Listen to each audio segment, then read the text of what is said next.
Dick Powell as Richard Diamond, private detective.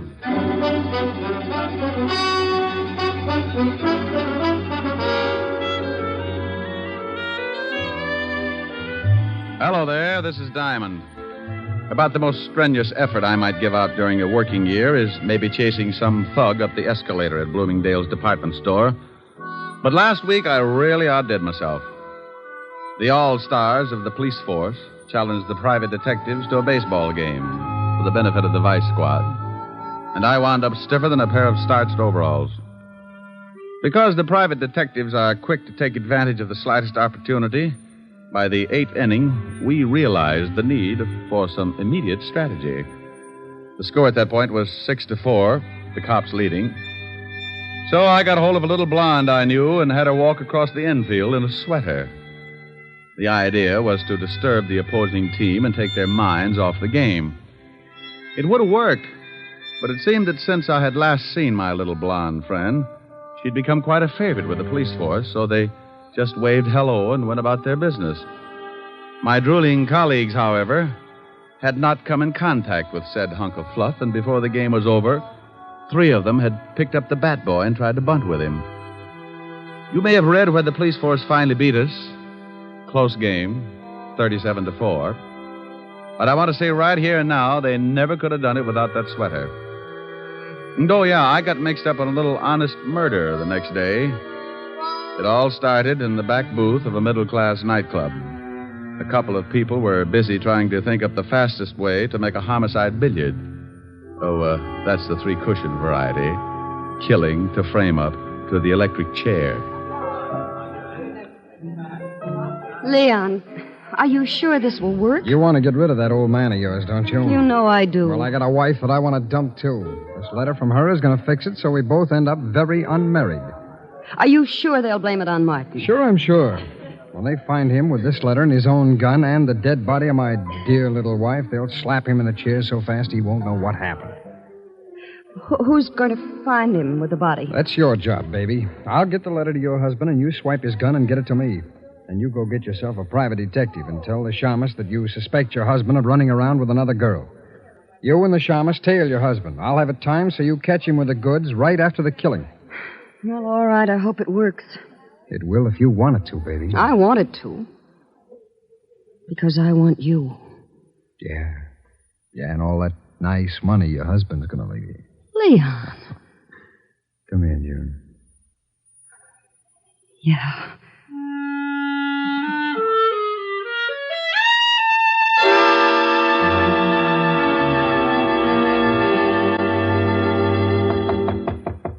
Come in. Mr. Diamond? That's right. I want to hire a private detective. Well, good for you. Sit down. Thank you. What is your fee?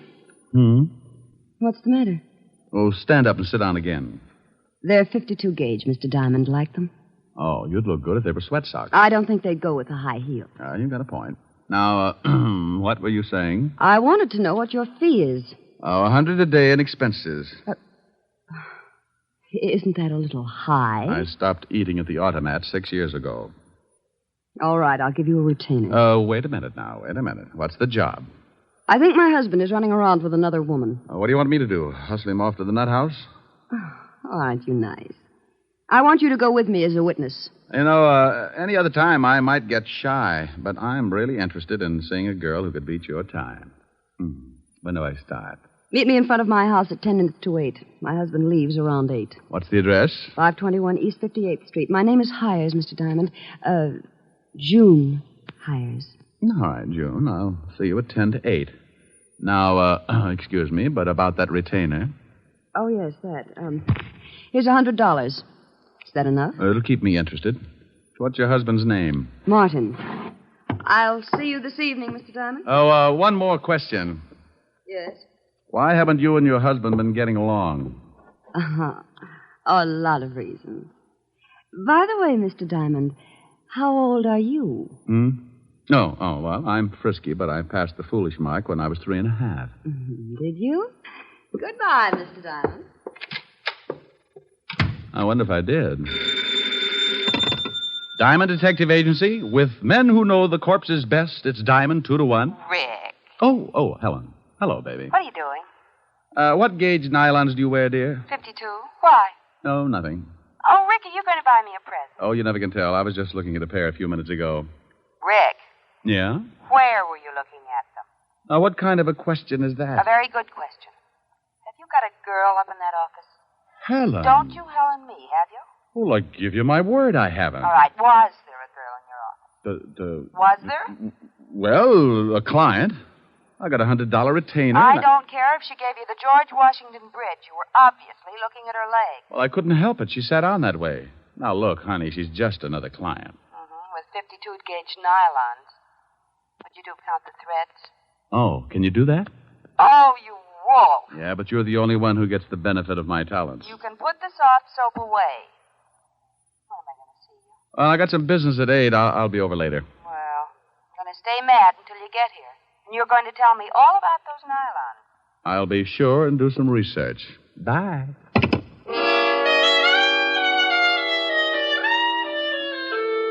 Well, there you are. You sit around and wait for a meal ticket to come in, and just because it happens to be fitted with curves, your best girl digs up the green-eyed monster. I don't know why gals get sore at a guy just because they catch him panting a little. After all, it's hot in New York. I spent the rest of the afternoon trying to hit a big horsefly with a rubber band and some paper clips, and by 6 o'clock we shook hands and called it a draw. I closed the office and went home. I got into some clean clothes and grabbed a bite to eat at the corner drugstore. At 10 minutes to 8, I was sitting in June Hyer's car, parked across the street from her front door. Mr. Diamond, how did you ever get to be a private detective? Mrs. Hyer, how did you ever get to be a housewife? You think things up in a hurry, don't you? Only when I got competition. You like competition? Yeah, up to a point. After that, I get tired of the struggle. I feel like I was back in college, sitting in a parked car with a good-looking man. Your education must have been pretty tame. I haven't moved once. Well, I really started to study after I graduated. Oh, I bet you got straight A's. Must you top everything? I play around with a lot of trouble, Mrs. Hyer, and I've got to stay one step ahead of it. Do I look like trouble? When's your husband coming out of that house? Any minute now. You didn't answer my question. I'll tell you as soon as I see your husband. Well, how will that tell you? If he's wearing a beanie with a propeller on it, I'll know you've been giving him a lot of trouble. So I've been giving him trouble. Does that mean I'll do the same for somebody else? What's the difference, a husband or a private detective? They both got their names from a guy named Adam. Oh, look. A cab pulled up to the front door. Yeah, I see it. And here comes Martin. He's getting into the cab. Well, what do you know? What's the matter? No beanie. We both sat and watched while Martin Hyer got into the cab and it pulled away. Mrs. Hyer put her car in gear and we started the tail, keeping it a safe distance. He led us across town to a middle-class apartment house and we stopped the car and waited up the street. He's getting out and going into that building. Come on. Oh, what for? Shouldn't we let him get up there first and then... Look, baby. Do you know who this gal is? No, of course not. Well, then come on. I want to see what door he goes in. But, won't he see us? Honey, I don't tell you how to put your lipstick on.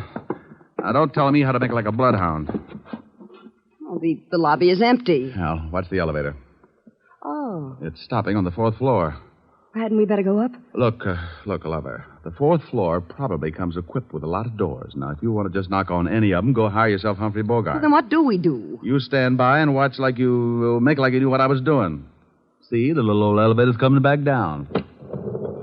Now, you just hold it there while I look at the mailboxes. Mrs. B. Callahan.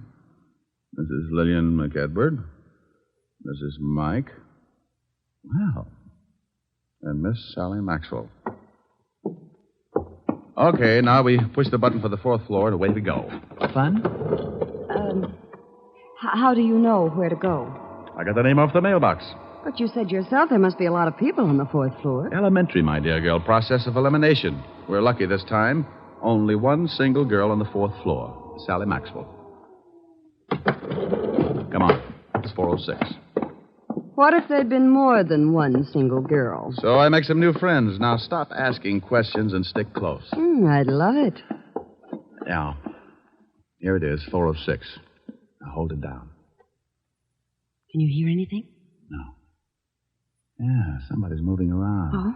Oh, duck. What? Too late. What? June. Good evening. I represent the Great Nothing Life Insurance Company. What are you doing here, June? I might ask you the same thing. Do you mind if we come in? I'd like to interest you in our indemnity clause. Stop pushing. Get out of my way. Oh, you don't know what you're missing. You get $3 million if a python bites you in the middle of Times Square. You can't force your way in here like that. You... Oh, now you've hurt my feelings. Take your hands off me or I'll strike you again. Sure, but you need 2 more to put you out. Here, have one on me. Now, the next time you go striking people... Mr. Diamond, look. I looked past the little guy and spotted the body. She was blonde, and I didn't know why she was hanging onto the rug that way. She wasn't going anywhere. All right, you. Get out of my way. Huh? Oh, what a lovely gun. Martin, you killed that girl. No, I did not. I came in here and found her like that, but I didn't kill her. She's been shot. I know that. I found the gun by her body. You don't think I'd kill her? I was in love with her. Martin. Is that the gun that did it? Yes. I mean, no. I don't know what I mean. But you stand right there. Don't take another step. That's your gun, Martin. You shut up. I didn't kill Sally, but I know I haven't got a chance of proving it, so if you come any closer, I will most certainly shoot you. I hate to look like an idiot, but it's against the law to shoot people. Mr. Diamond, be careful. Come on, Martin. Give me the gun. You don't think I'll shoot, do you? Come on, give it to me. Just one more step. Look out, he's going to shoot. Come on, open up in there. What? Better drop it, Martin. You got company. Stay back. Stay back. This is the police. Open up or we'll break the door in. Police. Give me the gun, Martin. No. Let him in, June. Before Levinson tears down the whole wall. I've got Martin. Yes, all right. I didn't do it. I didn't do it. What's going on in here? Hello, Walt. Hey, Lieutenant, look. It's the gumshoe. Rick, why do you guys always have to break down doors? Why don't you try turning the knob first? Otis, didn't you see if it was unlocked? I forgot, Lieutenant. You mallet head. We got a report that someone heard a shot from this apartment. There's the body, Walt. Who's this guy? Martin Hyer. Here's his gun. He was going to use it on me. I didn't kill her. I came in and found her that way. Oh, shut up. Who's the girl with you, Diamond? This is Mrs. Hyer. Martin is her husband. You don't say. The old triangle, huh, Rick? I engaged Mr. Diamond to follow my husband. That's right, Walt. We caught Martin trying to sneak out on the corpse. I told you I didn't kill her. And I told you to shut up. Is this your gun? Yes, but I found it lying by the body. I knew I'd be blamed if someone found my gun, so I put it in my pocket. You search him, Rick? Haven't had time. Shake him down, Otis. Yeah, Lieutenant. I want my lawyer, and you get away from me. You open your trap just once more. Okay, but hold still. Please, Mr. Diamond, I'd like to get out of here. Sure. Okay, Walt? Yeah, but I want to talk to both of you down at the station later. Here's something, Lieutenant. What is it? Letter. Are you coming, Mr. Diamond? You go on down. I'll be right with you. All right. Walt, what does the letter say? It says we can't continue this way. I've decided to break it off once and for all.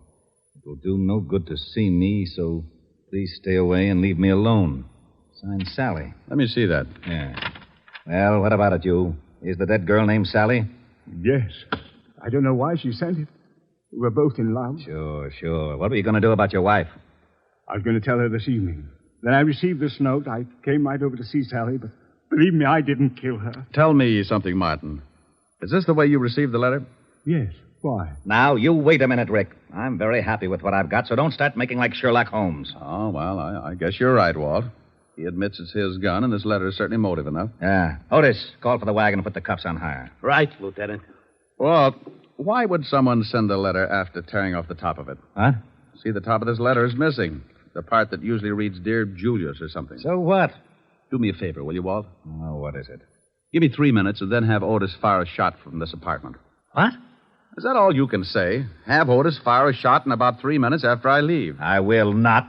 The police department can't go around making like it was the 4th of July. You want to solve a murder, don't you? I have solved it. What more do I need? I got a suspect, the murder weapon, and a good motive. Walt, if you just killed someone and a guy caught you at it, what would you do? Knock him off, too. Well, I caught Hyer in the act, and he didn't pull the trigger. Well, you said yourself he was going to. But he didn't, and he took too much time thinking about it. Walt, I can't remember hearing a shot when I came in this building. So you didn't hear a shot. Maybe you couldn't. Well, that's what I want to find out. I was right behind Martin all the way up to this apartment, and I didn't hear a shot. Maybe he didn't kill her. That's right, I didn't. Please, I didn't kill her. You see, Walt? Oh, you always start something like this. Martin, did your girlfriend Sally have any enemies? No. At least she never told me about any. Now, where are you, Brain Trust? Just a little more sure of myself. First, Martin can't make up his mind about shooting me. Then he claims that the murdered girl didn't have any enemies. Does that sound like a killer trying to cover up? You've run into smart killers before. I'm surprised at you, Rick. I called the station, Lieutenant. I'm proud of you. Go on in the other room and shoot that cannon of yours off when I tell you. The what, Lieutenant? You heard me. Shoot it into a mattress, but don't muffle a shot. Okay. But not till I tell you. You might think it's fun and blow up the whole building. Thanks, Walt. What are you doing? Oh, just looking around this desk to see if I can find the top piece of this letter. Oh, Martin, are you sure that your girlfriend didn't know anyone who might want to kill her? She never said she was in danger. But you might ask her husband. Her husband? Oh, swell. Why didn't you say something about her husband before this? You didn't ask. Oh. Who is her husband? His name's Leon Fisk. The gambler? Yes. Oh. Bye, Walt. Now, you wait a minute. Have Otis start making like a Roman candle 3 minutes after I leave. What's that you've got in your hand? Huh? Well, it's a piece of stationery from the desk that matches the stationery this letter was written on. You can't take that letter. It's evidence. What is? That letter the murdered girl wrote to this guy. Well, how do you know she wrote it? Because this guy said so. Yes, but I'm not sure. It could be forged. See, Walt, maybe she didn't write it. Well, that's why I want it. The lab will be able to tell from other samples of her handwriting. Tell what, Walt? Who wrote that letter? Well, don't you know? Of course I don't know, but we found it on this guy and it's police evidence. Why? Why? Well, because it just is, that's all. Well, anybody could have written it. You could have written it, Martin. Yes, I guess I could. And send it to yourself?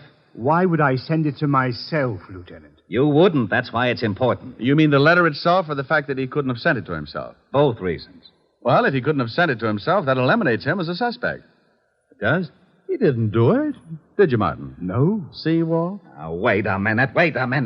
Why do I always get into something like this? You asked me if I sent the letter to myself. You shut up. And you said he couldn't have. That's right, he couldn't. Then someone else did. Of course they did. Okay, then as long as you're not so sure it's important, I'm going to take it with me. Who says it's not important? Well, if he didn't send it to himself, then someone else did. And if someone else did, the murdered girl couldn't have, so anyone could have sent it. Isn't that right?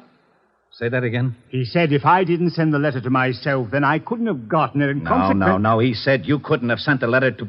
No, wait a minute. You couldn't have written it to... To myself. Yeah, so someone else wrote it and sent it to the murdered girl and... No. Send it to me. You're crazy. I distinctly heard him say... Walt. Yeah? After you figure it out, be sure and have Otis fire that shot. I'm going to see Leon Fisk. Okay.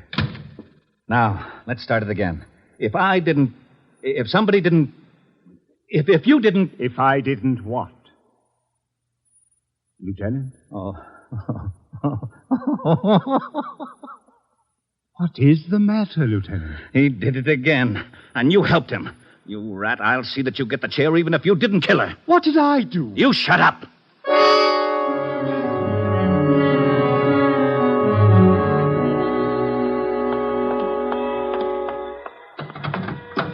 Well, what took you so long? I had to get a merry-go-round started.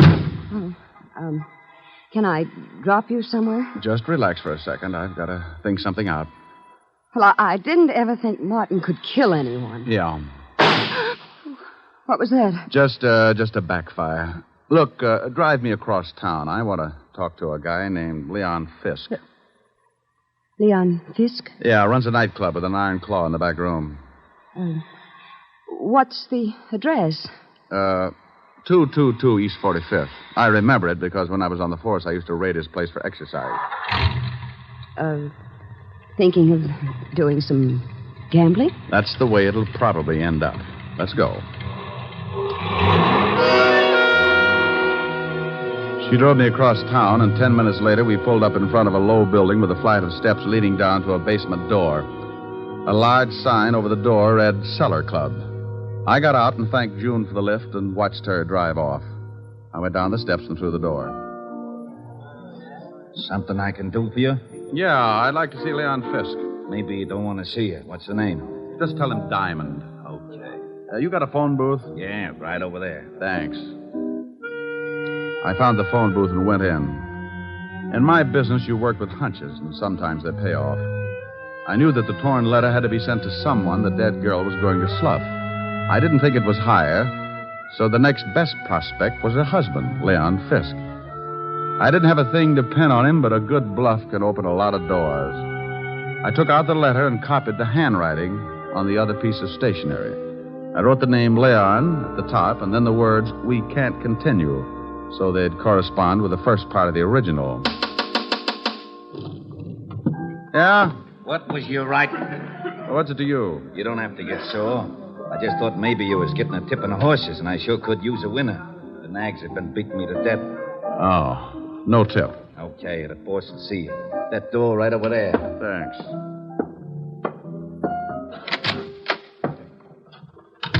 Well, Diamond, it's been a long time. I haven't missed you, Leon. What brings you here? Your wife was killed tonight. Sally? One's usually the limit.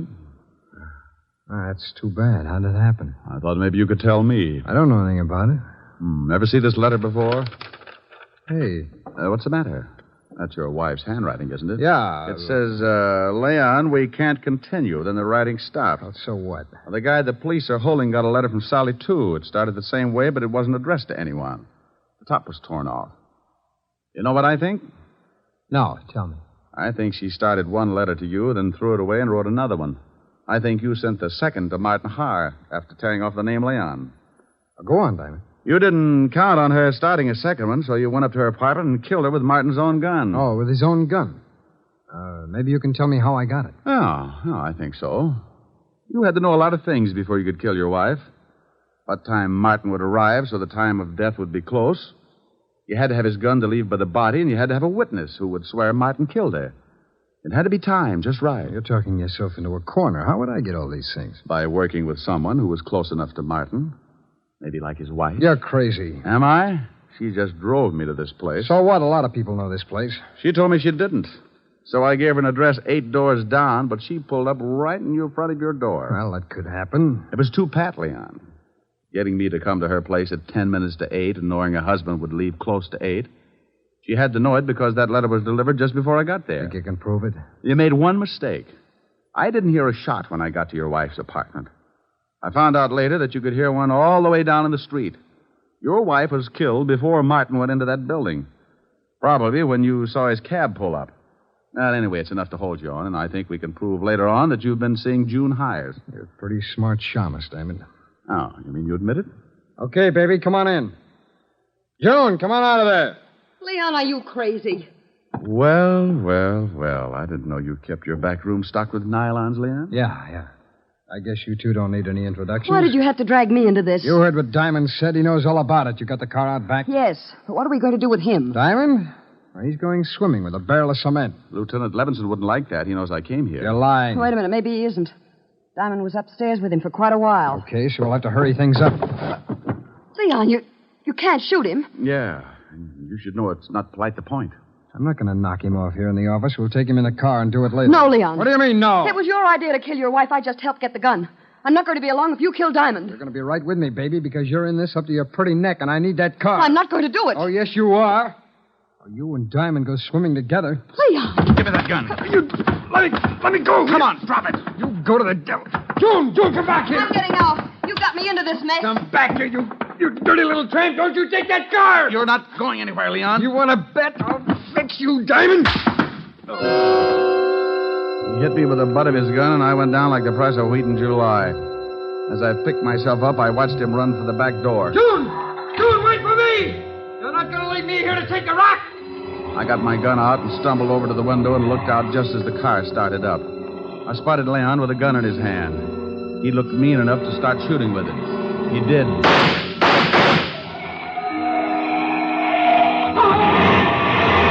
He started running up the alley then. I suppose I could have said something like, "Stop or I'll shoot," but I was too tired. I just rested my arm on the window and let him have it.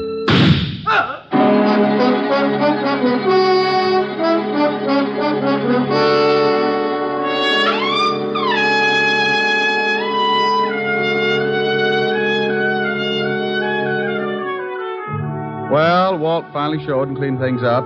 I was bleeding again, so I headed for 975 Park Avenue and my usual first aid station. Yes? Hello, Francis. Miss Asherin? Oh, my goodness, Mr. Diamond. Come in, sir. Come in.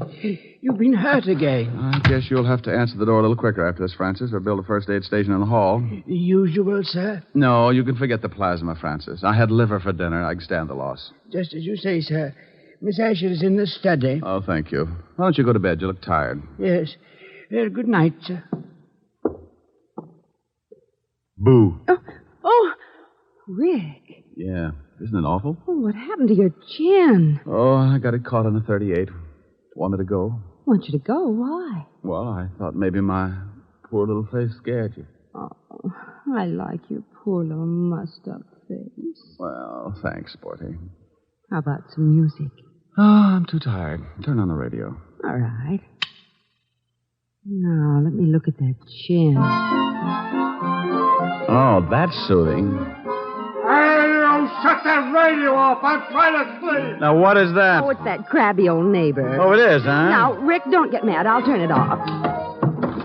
You want something, Max? Yeah, some sleep. Is that too much to ask? Well, stick your head in a closet. Now, look, Bud. You look. That radio wouldn't wake a 2-year-old. Well, just pretend I haven't stopped teething, wise guy. All I want is some sleep. Oh, you do, huh? Sleepy time, gal. You're turning night into day. Rick. Oh, that guy upsets me. All right, he upsets you. That's too pretty a song to sing like that. No. Now, you do it right, or I'm going to be mad. Well, honey, then that's the last thing I want you to be. Now, cuddle up on the sofa. You comfy? Mm-hmm. Don't be mad now, baby. Sleepy time, gal. You're turning night into day. Sleepy time, gal. You've danced the evening away. Oh, that's wonderful. Before each silvery star fades out of sight, please give me one little kiss, then let us whisper goodnight. It's getting late, and baby, your pillow's waiting. Sleepy time, gal, when all your dancing is through. Sleepy time, gal, I'll find a cottage for you. You'll learn to cook and to sew. What's more, you'll love it, I know. When you're a stay-at-home, play-at-home, 8 o'clock, sleepy time, gal. Well, how was that, baby? Helen. Helen. Well, how do you like that? She snores, too. Hey, you! Max! Yeah, now what do you want? How about a game of gin? I'm lonesome.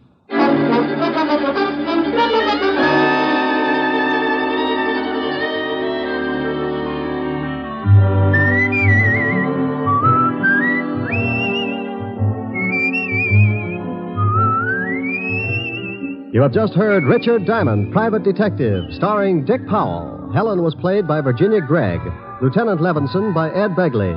Also in our cast were Wilms Herbert, Jay Novello, Joan Banks, and Stacey Harris. Music was under the direction of Frank Worth. Richard Diamond is written by Blake Edwards and directed by William P. Rousseau. Now, this is Eddie King inviting you to be with us again at the same time next week when we will again bring you Dick Powell as Richard Diamond, Private Detective.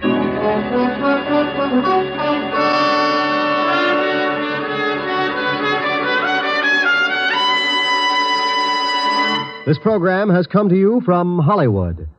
This is NBC, the national broadcasting company.